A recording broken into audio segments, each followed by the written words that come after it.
Nabi ketika menerima wahyu, Iqra bismi rabbikal ladzi khalaq, khalaqal insana min 'alaqin, Iqra wa rabbukal akramul ladzi 'allama bil qalam, 'allamal insana ma lam ya'lam, di atas Jabal Nur. Apakah ketika itu dia hanya baca Quran? Tidak. Setelah menerima wahyu dia turun ke bawah, jumpa dengan Abu Jahal, jumpa dengan Abu Lahab, berinteraksi sosial dengan manusia. Nah sekarang banyak orang kalau bertobat ke masjid, menegur kita pun dianggapnya kita setengah setan. Padahal kita adalah masih lagi di dunia, masih kita berjuang. Jadi paling tidak menolong agama Allah ini ada 5 manusia. Yang pertama,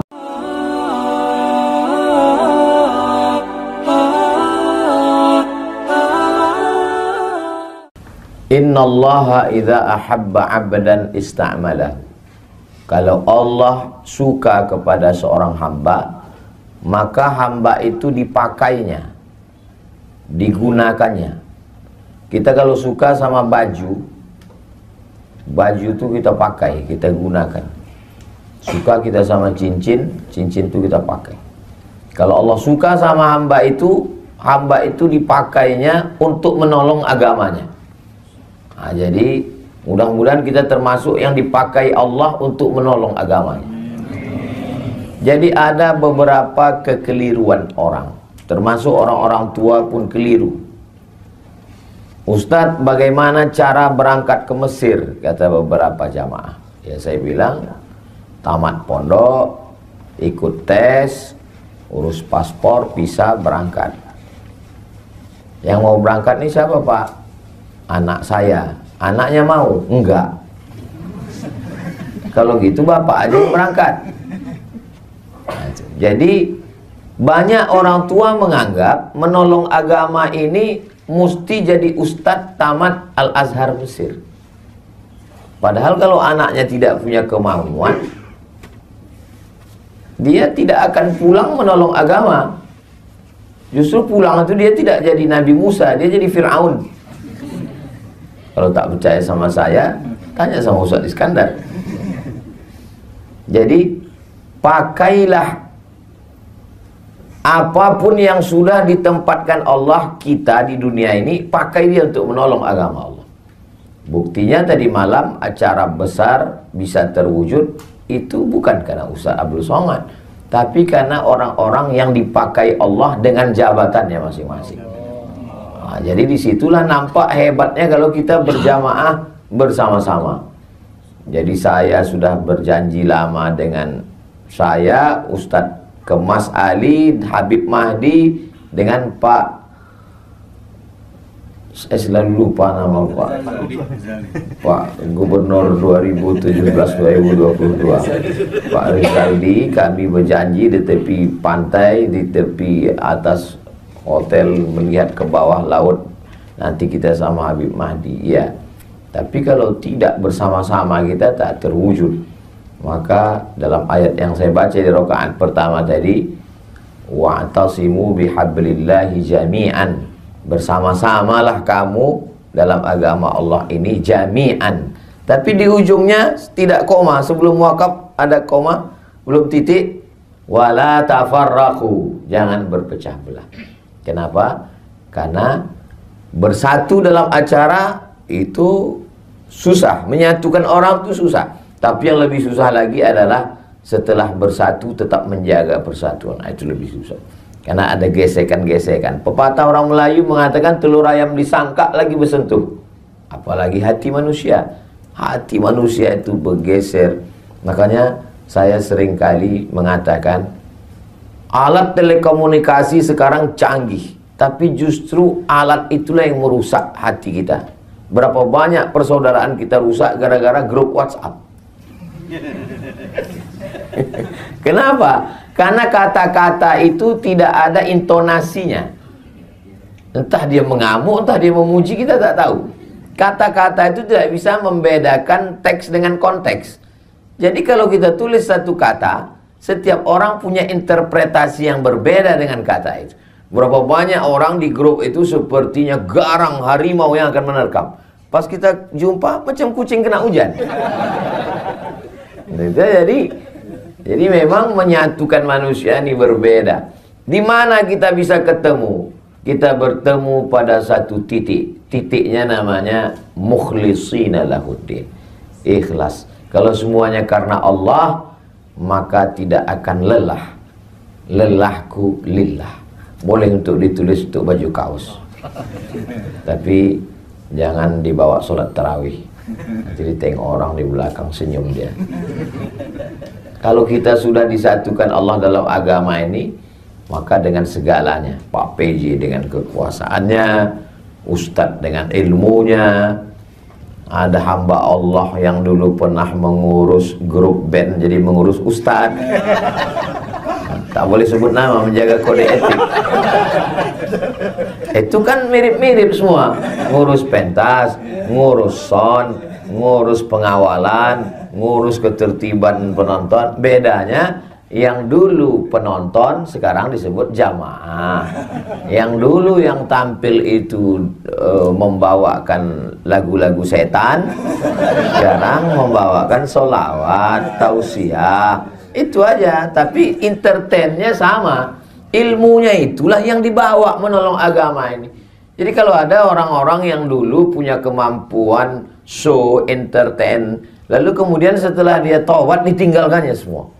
Dulu abang bisa ngurus-ngurus acara nih. Itu dunia jahiliyah udah saya tinggalkan Pak Ustaz. Oh, tidak ditinggalkan. Makanya kata Nabi, khiyarukum fil jahiliyah, khiyarukum fil Islam. Kalau dulu di zaman jahiliyahnya dia adalah orang terjahat, maka setelah dia masuk Islam, dia berubah jadi orang baik, tapi dunia itu tak dia tinggalkan. Contoh, Khalid bin Walid. Ketika perang Uhud, Khalid bin Walid lah yang menyerang Nabi di Bukit Uhud itu. Ini Bukit Jabal Rumat, Bukit Pemanah. Kata Nabi, ku tinggalkan 70 pemanah di atas, aku turun ke bawah. Nanti kalau kalian lihat saya menang, kalian jangan turun.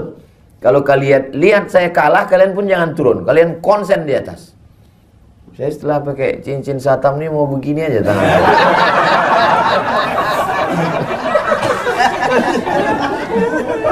Rupanya pasukan Nabi menang di bawah. Mereka tak tahan melihat harta rampasan perang, turun mereka. Begitu turun pasukan pemanah dari atas, datang pasukan Khalid bin Walid dari belakang. Kalah pasukan Nabi. Tapi setelah Khalid bin Walid masuk Islam, dia tidak baca Yasin di masjid. Dia tidak hanya duduk berzikir, dia tetap menjadi panglima perang. Bedanya, dulu menyerang Nabi, sekarang membela Nabi. Jadi sekarang banyak fenomena hijrah, pengusaha bertaubat, setelah habis itu duduk di masjid. Pas ditanya, gimana ruko bapak, gimana kebun sawit bapak, gimana bisnis bapak, gimana tambang bapak? Sudah saya tinggalkan semua Pak. Saya mau mati. Ya kalau mati kok tidak? Saya banyak ketemu orang mau resign. Saya mau resign nih Pak Ustaz. Orang kalau ngomong jangan patah, biarkan dia habis ngomong. Setelah habis dia bilang selesai semua, baru saya tanya, kalau bapak resign, keluar dari kantor, keluar dari BUMN, keluar dari ASN, siapa yang duduk di kursi bapak tinggalkan itu? Apa yakin yang menggantikan bapak lebih soleh, lebih baik daripada bapak?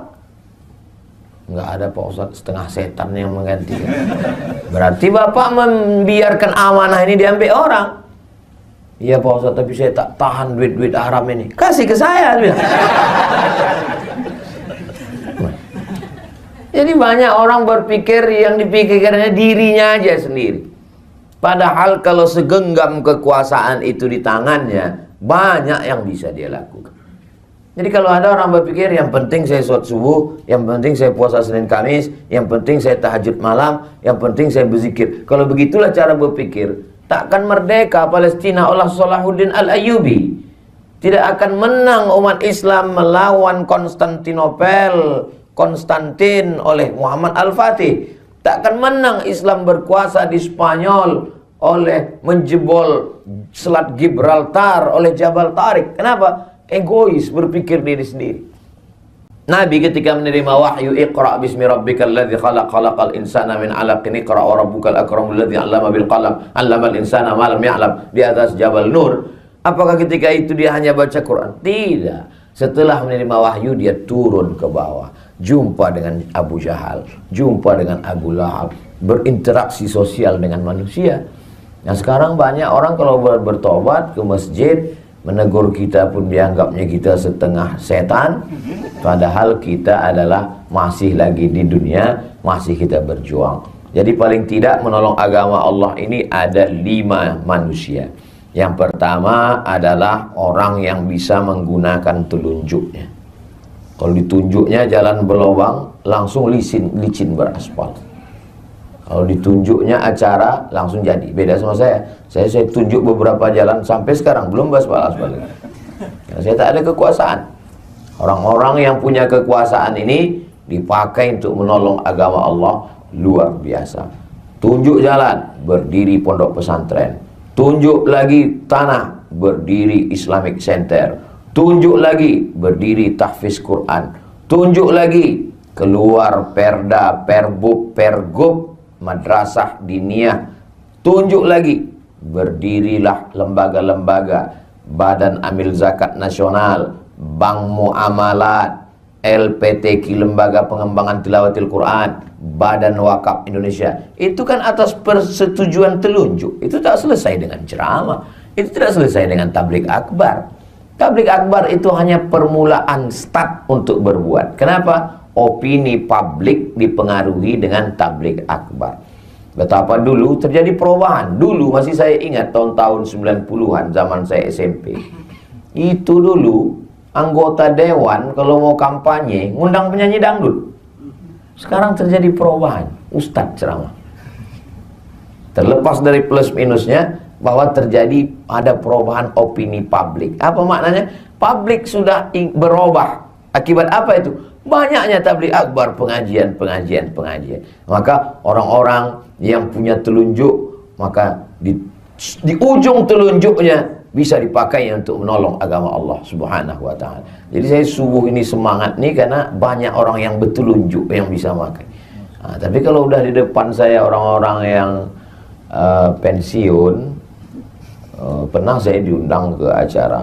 Itu saya tak terlalu semangat. Saya ceritanya bagaimana menghadapi sakratul maut. Tapi ucapan saya. Kenapa? Karena saya suka kali kalau saya jumpa sama orang, saya katakan bahwa semua ini berakhir, tapi kita mau meninggalkan sesuatu. Sampai saya di Kairo tahun 2017. Setelah pulang 2002 saya tak pernah ke Mesir lagi. Pas 2017 saya datang lagi karena rindu. Sebulan saya di sana.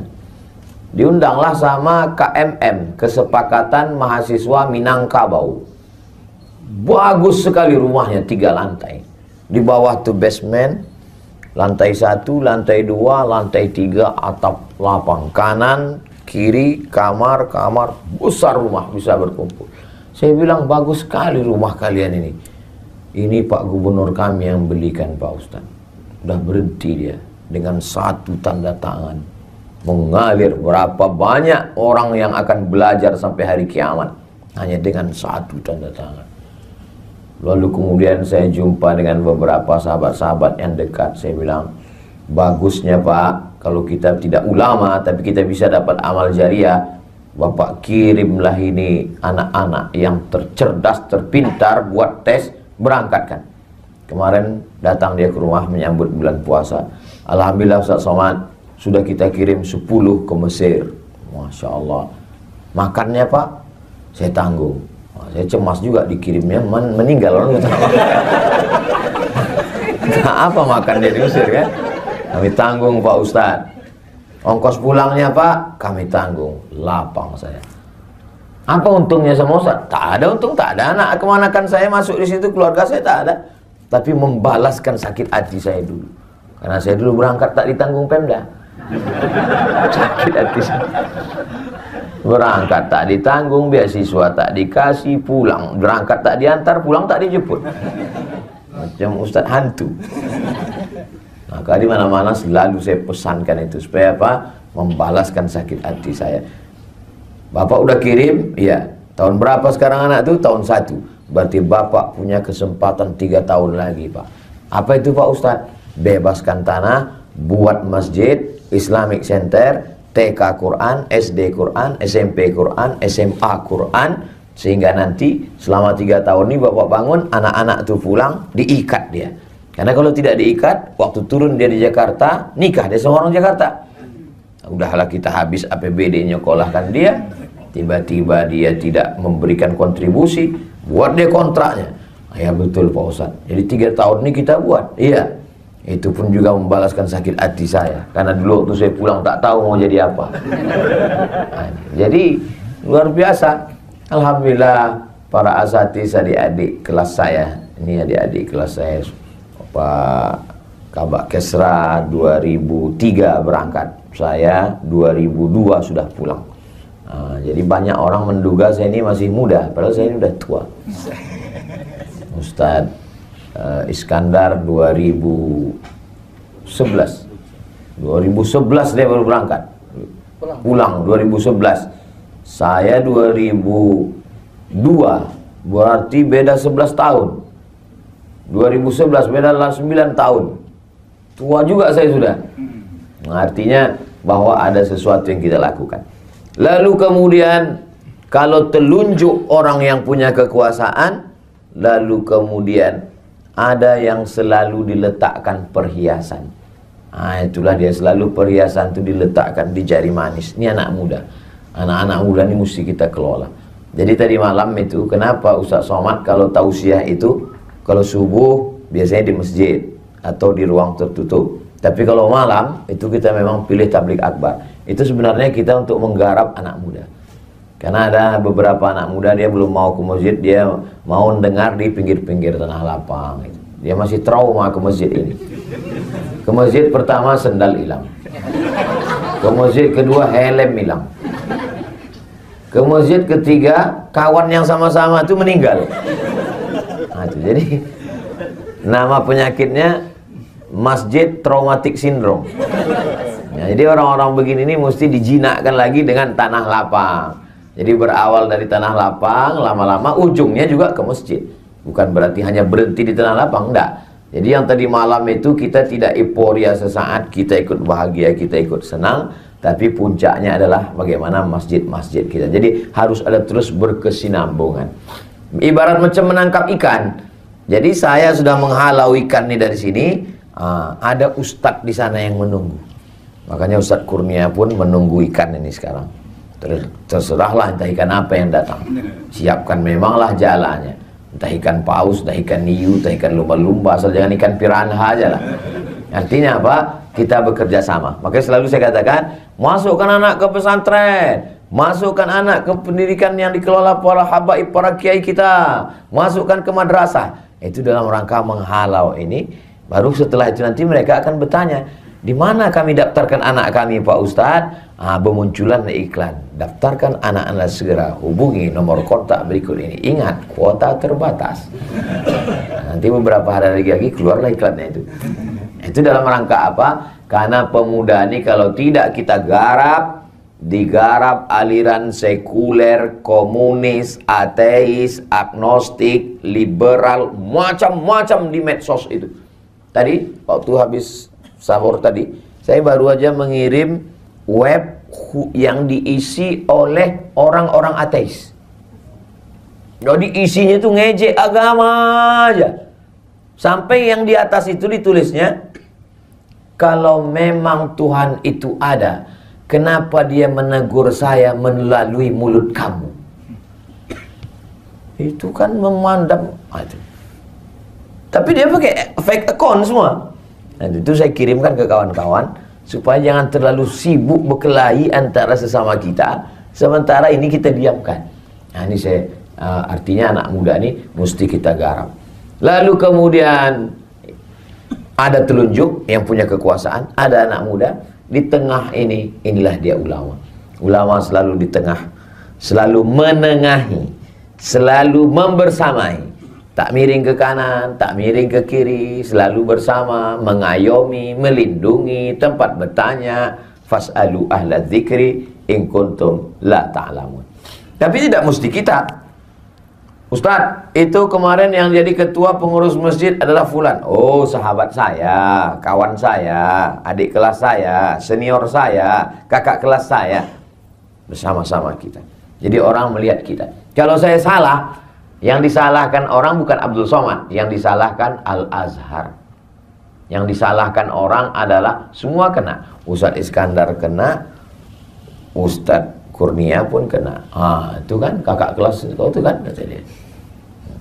Ustadz Kurnia kenal dengan Ustadz Somad? Oh, kakak kelas saya. Oh ya, dulu memang pernah, tapi sekarang udah lama tak jumpa. Alhamdulillah. Mudah-mudahan kita istiqomah insyaallah. Karena kita sudah membawa Islam, sudah membawa Quran, membawa hadis Nabi.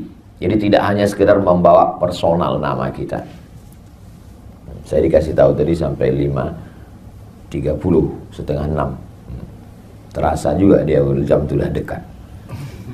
Telunjuk ulama, anak muda.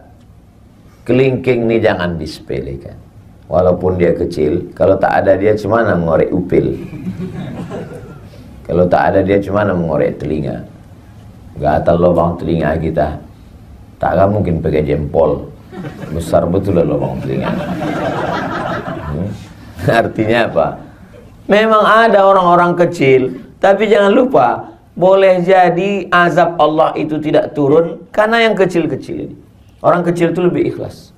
Orang kecil itu lebih tulus. Orang kecil itu lebih dekat kepada Allah. Kenapa? Rahmat Allah itu turun di hati yang hancur berkeping. Boleh untuk update status besok pagi. Kalau tahu ada adik-adik yang hatinya hancur berkeping. Kenapa kadang hidup kita itu dibuat Allah hancur babak belur, berkeping macam kaca jatuh ke batu? Karena di saat itulah sujud kita lebih lama. Karena di saat itulah air mata kita menetes. Kalau kita di atas awan, bangsawan, bangsa yang hidup di atas awan, kita mungkin angkuh dan sombong. Tapi kalau kita sudah jatuh terjerembab, saat kita berteriak, tak ada lagi manusia mau mendengar kita, berbisiklah ke tanah. Malaikat-malaikat di langit akan mengaminkan doa kita. Saya sejak di Belitung ini puitis pula sekarang. Nah, maka orang-orang kecil sepele ini jangan disia-siakan. Masya Allah, tabarakallah. Kemarin Ustadz kita berbuka bersama 16.000 porsi. Terbayanglah itu berapa duit. Dari mana itu datang? Bahkan sampai ada LSM yang mempertanyakan ini datang dari mana. Tapi panitia kita luar biasa. Kalau abang mau nambah duitnya silakan datang. Dan mantap. Gak perlu marah-marah, gak perlu ngamuk-ngamuk. Kenapa tanya-tanya? Iya, tak perlu. Ini dari mana duitnya? Kalau mau nambah silakan datang. Kalau nggak mau nambah, ya paling tidak jangan nambah beban. Kan sedap. Lebih baik lembut tapi mengena. Untuk apa keras tak kena? Begitulah. Dari mana jawaban-jawaban lembut itu datang? Dari Allah. Allah kirimkan ke hati dan pikiran orang beriman supaya orang tak tersinggung, tapi mengena dalam hati. Sampai mati dia ingat itu. Akan datang kalau ada acara tabligh akbar lagi, mau menelpon, kena lagi nanti gitu. Begitulah Allah SWT cara melindungi. Kadang kita tak pernah terpikirkan sesuatu, tapi Allah yang membisikkan. Kalau bisikan datang dari malaikat yang dikirim oleh Allah, ilham namanya. Kalau bisikan yang datang dari setan, waswasah namanya. Lil insani lammatani. Manusia itu punya bisikan. Datang dari setan, datang dari malaikat. Kalau kita berwudu, kita beristighfar, kita sholat sunat, kita istiqomah, datang bisikan-bisikan yang kadang tak terlintas di hati dan pikiran kita. Begitu juga kalau kita jahat, kita buat dosa, datang juga bisikan-bisikan untuk buat dosa yang tak terlintas di hati pendosa sekalipun. Ada aja ide-ide untuk buat dosa itu yang tak terpikirkan orang. Jadi kalau Bapak Ibu melihat ada orang, heran, dia kalau mau buat dosa ini ada aja idenya Pak Ustaz. Berarti memang kawan-kawan setan, satu geng dia. Yang punya telunjuk sudah, yang penengah sudah, anak muda sudah, orang kecil sudah. Ada orang-orang yang perlu selalu diberikan pujian. Wah, ini mak-mak garis keras. Mereka ini gerakannya luar biasa, selalu siap. Ibu bawa makanan, siapkan jamaah, siap katanya. Tapi mesti sering, masih dikasih gini, mantap. Support luar biasa. Perempuan itu dia ingin mendengarkan kata-kata pujian. Makanya Nabi menggunakan itu. Apa kata Nabi kepada Sayyidatuna Aisyah? Ya Humaira, wahai engkau yang kulitnya putih, kalau kena cahaya matahari kemerah-merahan. Jadi terngiang tuh di telinga. Boleh Pak Ustadz, istri saya panggil wahai orang yang kulitnya putih, kena cahaya cahaya matahari kemerah. Apa pula salahnya? Pulang dari sini nanti panggil ya Humaira.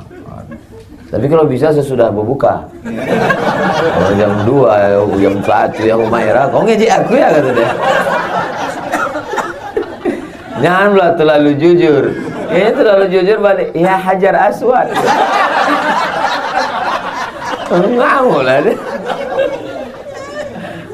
Jadi kita memang harus selalu memberikan kata-kata yang baik, mengangkat hati, perasaan, mensupport, memberikan. Kita pun terasa itu. Kadang ada orang-orang, tapi jangan terlalu berlebihan. Dia macam garam juga itu. Kalau pas dia penempatan garamnya itu pas, dia enak. Tapi kalau terlalu berlebihan, asam, apa, kita pusing kepala kita mendengar pujian-pujian. Makanya kata Nabi, kalau orang terlampau memuji, ambillah pasir dan hembuskan ke wajahnya. Jadi kita pun siapkan, letakkan pasir. Kalau ada orang terlampau memuji, kenapa bapak gini kan banyak kali bercerita.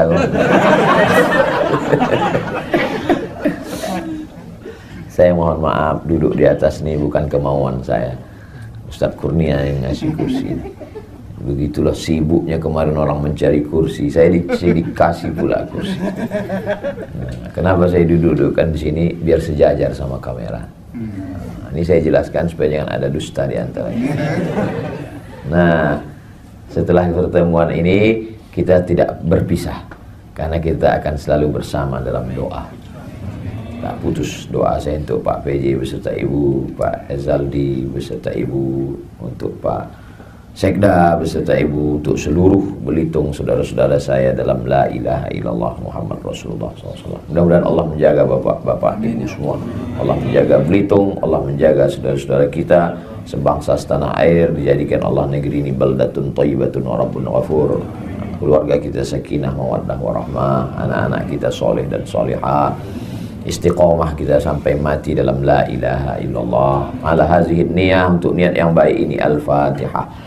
A'udzubillahi minasyaitonir rajim. Bismillahirrahmanirrahim. Alhamdulillahirabbil alamin arrahmanir rahim maliki yaumiddin. Iyyaka na'budu wa iyyaka nasta'in. Ihdinas siratal mustaqim. Siratal ladzina an'amta 'alaihim ghairil maghdubi 'alaihim waladdallin. Amin. Allahumma inna nas'aluka salamatan fid din. Selamatkan kami dalam agama kami, dalam akidah Ahlussunnah wal Jamaah. Jangan sampai anak cucu kami murtad, na'udzubillah. Jadikan mereka istiqamah dalam iman dan Islam. Wa afiatan fil jasad. Sehatkan badan kami supaya kami bisa beribadah, menolong agamamu. Wa ziyadatan fil ilmi. Tambahkan ilmu kami supaya benar amal kami. Wa barakatan fil rizqi. Berkahi rezeki kami supaya kami bisa menolong dengan wakaf, zakat, infak dan sedekah. Wa taubatan qablal maut. Dosa kami banyak, berikan kami taubat sebelum mati. Wa rahmatan indal maut. Curahkan rahmatmu ketika kami mati. Wa maghfiratan ba'dal maut. Berikan kami ampunan sesudah kami mati. Allahumma hawwin alaina fi sakaratil maut. Ringankan kami ketika melewati sakaratul maut ya Allah. Wan najata minan nar. Selamat dari api neraka. Wal afwa indal hisab. Maafkan kami seketika nanti segala amal kami akan dihisab, dihitung di hadapan. Rabbana hab lana min azwajina. Jadikan pasangan hidup kami, suami, istri, anak-anak kami qurrata a'yun, sejuk dipandang mata, menenangkan hati kami. Rabbana hab lana minas shalihin. Jadikan anak kami anak-anak yang soleh dan solehah. Rabbana ighfir lana dzunubana wa liwalidaina. Ampunkan dosa kami, kedua orang tua kami, wa limasyayikhina, guru-guru kami, wa li zu'amaina, pemimpin-pemimpin kami yang soleh yang baik, wa liman hadarana, saudara-saudara kami yang hadir dalam majelis salat subuh ini, wa liman ghaba anna, yang tak dapat datang karena sakit, karena uzur syar'i, karena satu dan lain hal. Allahumma hdi qaumana, saudara kami yang belum dapat hidayah, bukakan pintu hidayah untuknya ya Allah. Allahumma khtim lana bi husnil khatimah wa la takhtim alaina bi su'il khatimah. Allahumma ja'al akhir kalamina, jadikan akhir kalam kami inda intihai ajalina, ketika ajal kami sampai, kalimat yang keluar dari mulut kami la ilaha illallah Muhammadur Rasulullah sallallahu alaihi wasallam. Kalimat haqqin 'alaiha nahya, dengan itu kami hidup, wa 'alaiha namutu, dengan itu kami mati, wa biha nub'atsu, dengan itu kami akan dibangkitkan di padang mahsyar. Rabbana atina fid dunya hasanah wa fil akhirati hasanah wa qina adzabannar. Wa sallallahu ala sayyidina Muhammad wa ala alihi washabbihi wasallam. Walhamdulillahi rabbil alamin.